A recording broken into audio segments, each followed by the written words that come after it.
మీ అందరికీ ఒక మంచి సింపుల్ రెసిపీ కావాలా? అయితే ఈ వీడియో మీకోసమే. అందరికీ హాయ్, నా పేరు ఆయిషా. ఈ మంచి సింపుల్ రెసిపీ ఎలా చేసుకోవాలో ఈ వీడియోలో చూసేయండి. ముందుగా స్టవ్ ఆన్ చేసుకొని బాండిల్ పెట్టేసుకోవాలి. బాండిల్ హీట్ అయిన తర్వాత ఆయిల్ వేసుకోవాలి. ఆయిల్ కూడా హీట్ అయిన తర్వాత తిరగమాత గింజలు యాడ్ చేసుకోవాలి. అవి కొంచెం చిట్పట్లాడిన తర్వాత కరివేపాకు, పచ్చిమిర్చి, సన్నగా పొడవుగా కట్ చేసుకున్న ఆనియన్స్ని వేసేసుకోవాలి. ఆనియన్స్ని మంచిగా ఫ్రై చేసేసుకోవాలి.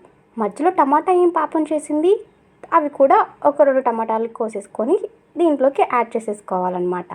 టమాటాలు కూడా కొంచెం మగ్గిన తర్వాత మన స్పైసెస్కి తగినట్టుగా ఉప్పు, పసుపు, కారం, అల్లం వెల్లుల్లి పేస్ట్, గరం మసాలా, ఇంకా ఎక్స్ట్రా స్పైసెస్ ఏమైనా ఇష్టం ఉంటే అవి కూడా యాడ్ చేసుకోవాలి.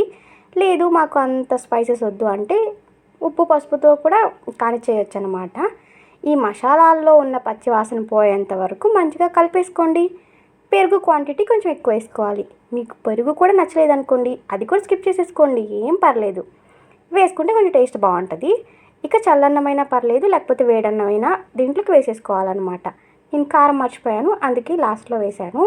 ఇక మొత్తాన్ని మంచిగా కలిపేసుకోవాలి. మీ ఇంట్లో కొత్తిమీర ఉంటే కొత్తిమీర కూడా వేసుకోండి, మా ఇంట్లో లేదనమాట.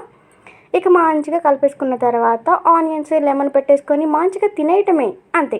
సింపుల్ అండ్ మంచి రెసిపీ మీకోసం రెడీ. రెసిపీ నచ్చిందా? ట్రై చేయండి మరి.